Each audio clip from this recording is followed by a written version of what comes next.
Price God. ஆண்டவர் இயேசு நாமத்தினாலே வாழ்த்துக்கள். வசனத்தை வாசிக்கணும். யோவான் 8ஆம் அதிகாரம் வசனம் 11. இயேசு அவளை நோக்கி, நானும் உன்னை ஆக்கினைக்குள்ளாக தீர்க்கிறது இல்லை, நீ போ, இனி பாவம் செய்யாது என்று சொன்னார். இங்கே கையும் களவுமாக பிடிக்கப்பட்ட ஒரு விபச்சார ஸ்திரியை அங்குள்ள யூதர்கள் சிறியோர் முதல் கொண்டு பெரியோர் எல்லோரும் சேர்ந்து வந்து இயேசுவிடத்தில் குற்றம் சாட்டுகிறார்கள். இன்றைக்கு குற்றம் சாட்டுவது என்பது ஒரு சுலபமான காரியமாகிவிட்டது. நல்லவன் என்பதை கண்டுபிடிப்பதை விட நீ கெட்டவனை கண்டுபிடிப்பதற்காக, குற்றம் சாட்டுகிறதற்காக இன்றைக்கு அநேகர் எழும்புகிறதை பார்க்கிறோம். குற்றம் சாட்டுகிற வேலைகளை அநேகர் செய்கிறார்கள். அன்றைக்கு மோசே பிரமாணம் எங்களுக்குள்ள இருக்கிறது. மோசே நியாயப்பிரமாணத்தை வைத்து இந்த ஸ்திரீயை குற்றவாளியாக தீர்க்கிறோம் என்று சொல்லி அங்கே இருக்கிற யூதர்கள் எல்லோரும் முழக்கமிட்டார்கள். ஒரு தவறான பழக்கமுடைய அந்த பெண்ணை கையும் களவுமாக பிடித்து விட்டோம் என்று சொல்லி இயேசுவிடத்தில் வந்து நல்ல பெயரை வாங்க வேண்டும் என்பதற்காக வந்து சொல்கிறாங்க. அப்போது அவங்க எதிர்பார்த்த மதிப்பு அல்லது எதிர்பார்த்த கனம் இங்கே இயேசு கிறிஸ்து கொடுக்கவில்லை. மாறாக அவர்களை சரிப்படுத்த நினைத்தார். எழுத்தின்படியாக, மோசே பிரமாணத்தின்படியாக அந்த பெண் செய்த தவறு தான், அந்த பெண் செய்த பாவம்தான். ஆனால் அது ஆண்டவர் இயேசு மறுக்கலை. ஆனால் குற்றம் சாட்டுகிற நீ இருக்கிறாயே, நீ சரியானவனா? குற்றம் சாட்டுகிற நீ சரியாக இருக்கிறாயா? நீ சரியில்லாமல் அவளை குற்றவாளியாக தீர்ப்பது எப்படி என்பதுதான் ஆண்டவராக இயேசுக்கு இருந்த ஒரு மிகப்பெரிய ஆதங்கமாக இருந்தது, மிகப்பெரிய பிரச்சனையாக இருந்தது. ஆகவே தான் இதை மாற்றும்படியாக அவர் விரும்பினார், இதை தடுக்கும்படியாக விரும்பினார், அவளை திருத்தும்படியாக இயேசு விரும்பினார். ஒரே ஒரு பெண்ணை கொண்டு வந்து அவ்வளோ பேர் வந்திருக்காங்க, நிறைய பேர் வந்திருக்காங்க, எவ்வளோ பேர் தெரியல, நிறைய பேர் வந்திருக்காங்க. அவ்வளோ பேர் சேர்ந்து ஒரு பெண்ணை குற்றம் சாட்டி கொண்டே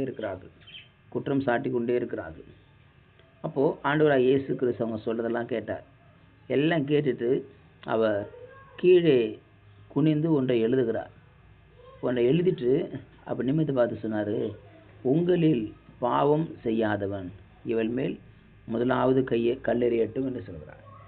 இவ்வளோ பேர் குற்றம் சாட்டுறீங்களே, இவ்வளோ பேர் அந்த பெண்ணை கூட்டு வந்துருக்கீங்களே, உங்களில் யார் நல்லவன்? பாவம் செய்யலன்னு சொல்கிறீங்களே, பாவம் செய்யாத நீங்கள் முதல்ல கல்லெறியுங்க என்று சொன்னார்.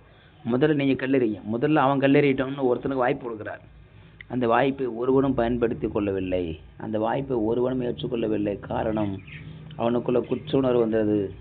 யார் குற்றம் சாட்டுகிறார்களோ அவர்களுக்குள்ளே குற்ற உணர்வு வந்தது. மீண்டும் அவர் குனிந்து எழுதுகிறார். குனிந்த பிறகு நிமிர்ந்து பார்க்கிறார். அங்கே ஒருவனும் இல்லை. சிறியோர் முதற்கொண்டு பெரியோர் வரைக்கும் ஒவ்வொருவராய் நடை கட்டி போயிட்டே இருந்துட்டாங்க. போய் சேர்ந்துட்டாங்க. அவங்க போய் சேர்ந்துட்டாங்க. இயேசு கிறிஸ்து குனிந்து நிமிர்வதற்குள்ளாய் எல்லாம் ஓடியே போயிட்டாங்க.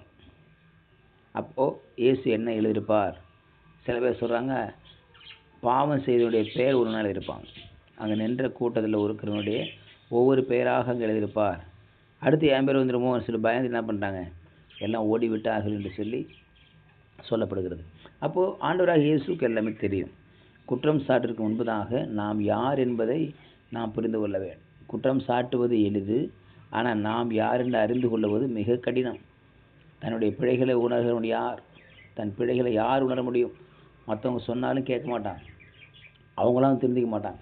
அப்போ இப்படிப்பட்ட மக்களும் இருக்கத்தான் செய்கிறார்கள். ஆகவே குற்றம் சாட்டுகிற நீ குற்றவாளி ஆகாதபடிக்கு நீ எச்சரிக்கையாகிறது. குற்றம் சாட்டுகிற நீயே ஆகாதபடிக்கு குற்றம் சாட்டுகிற மக்கள் அதுக்கு முன்பதாக தங்களை யோசித்து பார்க்க வேண்டும், ஆராய்ந்து பார்க்க வேண்டும். இயேசு நிமிர்ந்து பார்க்குற ஒருத்தனை எங்கள் எல்லாம் ஓடி போயிட்டான். எல்லாம் ஓடி போன உடனே இங்கே இயேசு அந்த பெண்ணை பார்த்து சொல்கிறார், ஏன் எல்லாம் ஓடி போயிட்டாங்க? அப்போது இயேசுக்கு தெரியும் ஏன் ஓடினாங்கன்னு, அந்த பெண்ணுக்கும் தெரியும் ஏன் போயிட்டாங்கன்னு. ஆகவே இயேசு கிறிஸ்துவாலே அதுக்கு மேலே ஒன்றும் பேசாமல் சொல்கிறாரு, நீ போ, இனி பாவம் செய்யாது. உனக்கு ஒரு வாய்ப்பு கொடுக்குறேன், அந்த வாய்ப்பை பயன்படுத்திக்கொள்ள, அந்த வாய்ப்பை பயன்படுத்தி போ, நீ போ, இனி பாவம் செய்யாதே என்று அந்த பெண்ணுக்கு ஒரு வாய்ப்பு கொடுத்தார். அந்த வாய்ப்பை பயன்படுத்தினவளாய் அவள் அங்கிருந்து போய்விட்டாள். அவர் பாவம் செய்யாதபடிக்கு தன்னை காத்து கொண்டாள் என்று சொல்லி பார்க்கும். ஆகவே நாம் குற்றம் சாட்டுவதற்கு முன்பதாக மிக ஜாக்கிரதையாக இருந்து நாம் குற்றம் சாட்டுதலில் மிகவும் எச்சரிக்கையாக இருந்து செயல்பட கர்த்தர் உதவி செய்வாராக. சிபிக்கலாம். பரிசுத்த நாளுக்கு ஸ்தோத்திரம் பண்ணுகிறோம். கேட்ட வார்த்தைக்கு நன்றி ஆண்டவரே. நாங்கள் மற்ற குற்றச்சாட்டு முன்பதாக நாங்கள் எப்படிப்பட்ட நாங்கள் அறிந்து கொள்ளும்படியாய் ஆண்டவராகிய தேவன் எங்களை கிருபை செய்யும்படியாய் நாங்கள் ஜெபிக்கிறோம். ஆண்டவரே உமக்கு ஸ்தோத்திரம். உம்முடைய கரத்தால் இயேசு நாமத்தில் பிதாவே. ஆமென். ஆமென். You will be succeeded.